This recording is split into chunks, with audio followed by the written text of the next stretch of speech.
Welcome to today's Explainer. We're diving straight into the internal blueprints of the GemIII platform. And let me tell you, we're looking at a massive paradigm shift in how medical candidates are building their careers.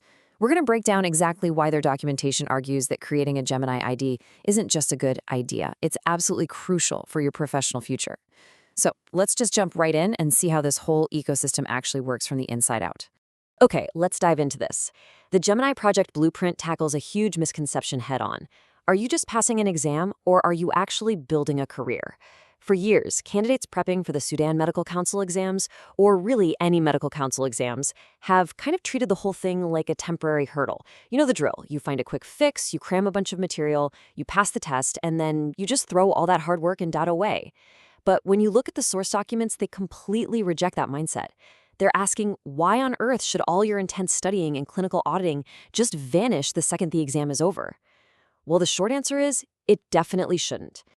To really grasp this shift, you've got to look at how GemIII controls its internal language.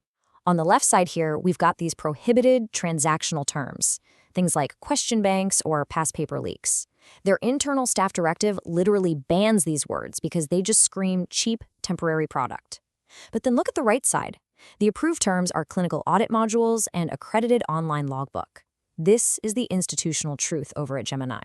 The questions you're answering, they aren't just practice, they're actual diagnostic audit models.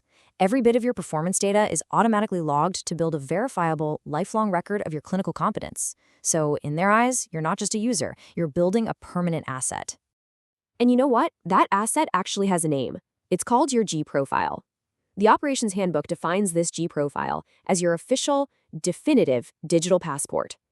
Their strategic vision for 2027-2028 actually states that this profile exists to cure what they call a cultural digital deficit.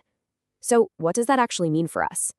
Basically, it means taking your raw, unpolished scientific knowledge and totally transforming it into a sleek, professional digital presence, one that stakeholders can actually verify.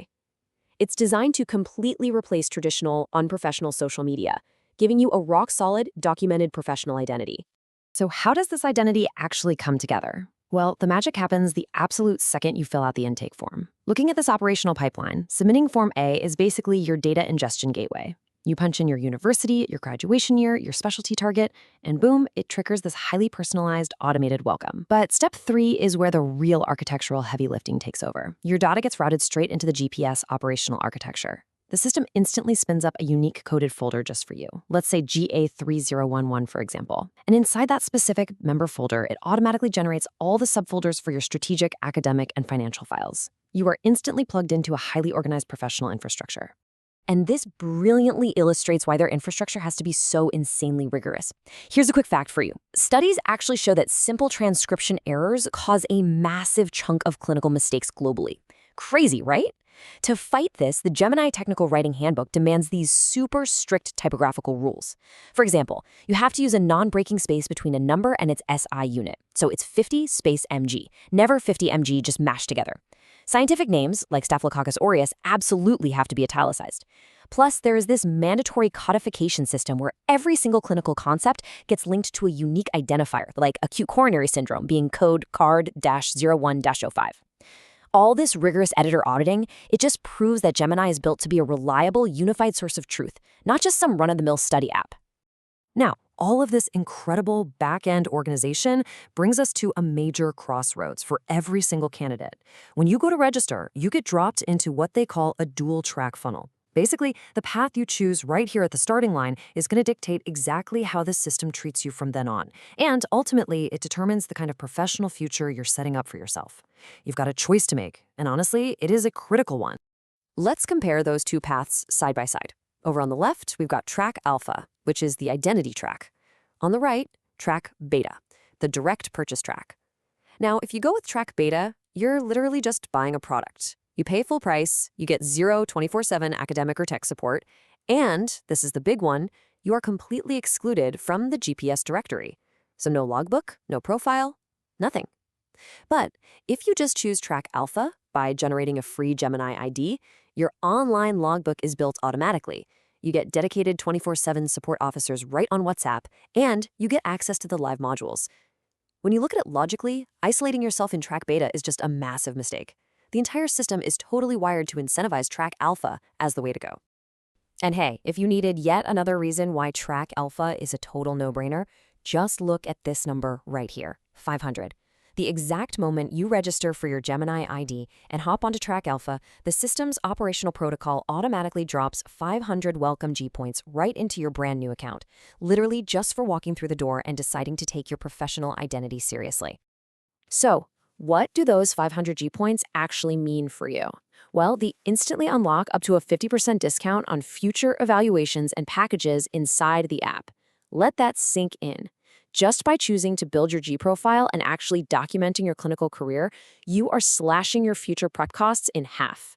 You're building long-term career capital, and you're keeping significant money in your pocket at the exact same time. Looking at the source documents, it's just a brilliantly effective incentive structure. But hold on, don't mistake those free welcome points for an easy ride, because GemIIni definitely demands active participation. To actually earn your foundational certificate of acquisition, you've got to clear some pretty strict tech-literate milestones. You have to maintain a healthy G profile, hit level 2 engagement in your assigned regional community group, and successfully survive what they call the critical first-week attrition window. Basically, you have to prove to the system you're not just going to ghost them after 3 days. And to top it all off, you've got to pass a rigorous 20-question final review audit. It's basically a massive operational check to guarantee absolute data integrity and make sure you're fully aligned with the Academy standards. Now, what's really interesting about this slide is how your G profile ties directly into the actual training packages you can choose from later on. Whether you're looking at the 100-question timed mock exam, a super-focused 40-question sprint, a 400-plus question full module, or even unlimited full access, your G profile is linked to all of it. If you decide to go for the full access package, not only do you get the complete diagnostic suite and that sweet 24/7 officer support, but your G profile actually gets upgraded to Sudan Pass ready. You even unlock add-on services like research help, conference access, and job matching. The whole thing just perfectly scales to whatever your clinical goals happen to be. Let's take a look at this quote, which comes directly from the header of the A15 intake form. It says, "Our goal is not just that you pass the upcoming exam, but that you graduate from it with a documented digital identity that proves your competence." Man, that single sentence just hits the nail on the head. It perfectly summarizes the entire GMIIni philosophy. They're taking this incredibly stressful, fleeting experience of cramming for an exam and turning it into permanent, verifiable career documentation. So, I'm going to leave you with this final thought based on everything we've unpacked today. The days of hunting down leaked past papers and relying on flimsy, temporary question banks, those days are over. The infrastructure for a permanent, accredited, digital logbook is already built, it is incredibly organized, and it is literally just waiting for your data. So are you ready to cure your cultural digital deficit and step into your true professional future? Because according to their blueprints, creating that GemIIni ID isn't just about logging into an app. It is the official registration of who you are as a medical professional. Thank you so much for joining me for this explainer, and I really hope this gives you a totally new perspective on the data behind building your digital medical identity.